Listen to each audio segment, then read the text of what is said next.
Well, it wasn't a Howard protest. It was a group of people that walked down together. It wasn't Howard sanctioned protest. It was just a group of students, HBCU students to be clear. A group of HBCU students decided to come together and walk down to the White House.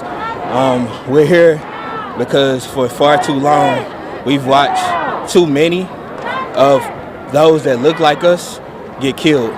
While I was in law school, I went to law school in 2013 after graduating from Howard University. I went to Howard School of Law.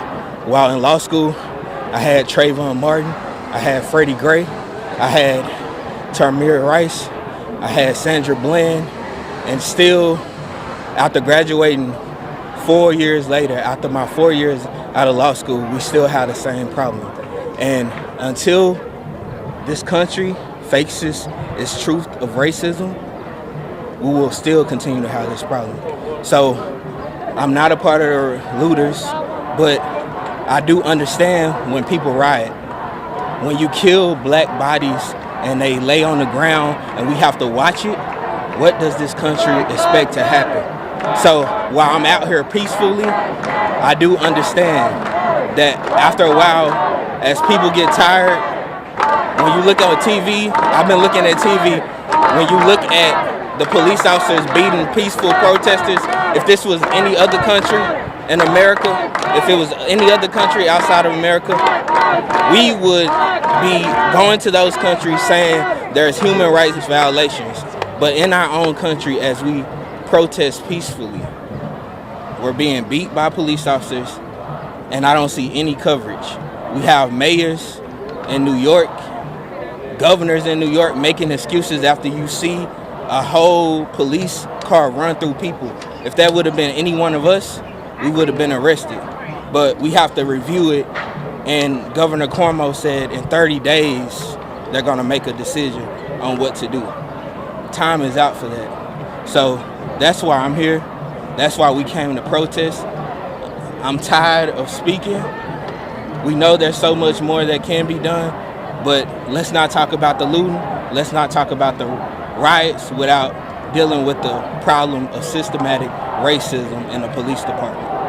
Is that something you feel we should be more focusing on? I've talked with a lot of people today because there are a lot of broken buildings or, broken glass and buildings that were, broken into last night.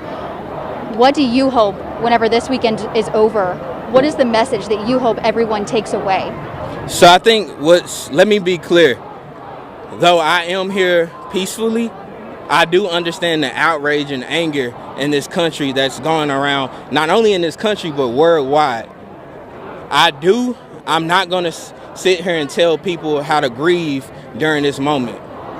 That's not my job. But I will say, the message that I want America to take away is they have to deal with their racism. Until we deal with the racism in this country, and when we look at the Fourth Amendment in this country, if you look at Terry versus Ohio, the case for stop and frisk, the two people in Terry versus Ohio were two black men looking in a window, and one black officer that was known to be racist followed them, and now that has become the law of the land, where we can stop and frisk African Americans for no reason at all. So my message to America is deal with racism.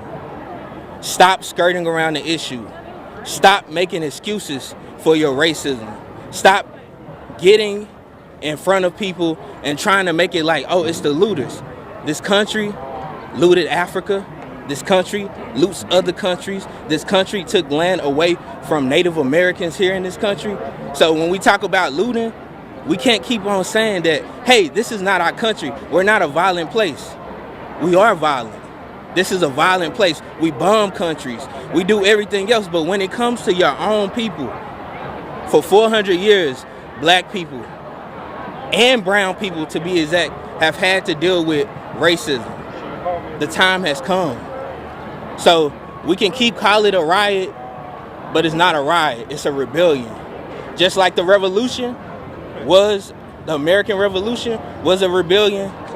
Today is a rebellion against the racist system in this country that continues to kill black and brown bodies on national TV, on cameras with no remorse at all.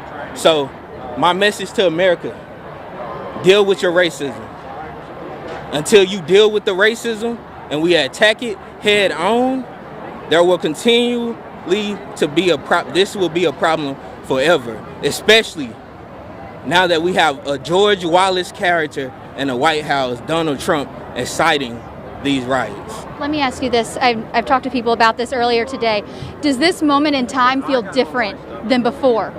So for me, at Howard, I was a part of teaching people, training individuals in Ferguson and Baltimore and DC through a program called Howard University Alternative Spring Break.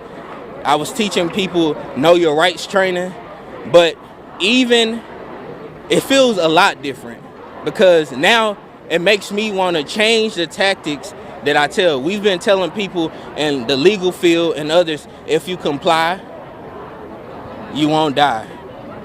So now there is a difference. This video, ever since I saw that video Monday morning, or was it Tuesday morning when I woke up, I haven't been able to take my eyes off the news. This is my first time coming out because as I kept watching the violence going on at the hands of police officers, yes, we do have some people creating some chaos. But when I see peaceful protests, when you look in LA and you saw those police officers beating people with clubs just standing there, but yet we wonder and we want to say that there's a few bad apples in the police department. No, it's a culture of bad apples. And until we deal with those cultures, this time right now, I'm tired of coming out here. I've been down here. I marched down here out to Trayvon Martin. I marched out after Freddie Gray. I'm tired of it. And we as a people are tired of marching, and now it's time for this country to do what it should have done a long time ago and deal with this racism. Well, thank you so much for talking with us. Lorenzo, I'm going to go ahead and send things back to you.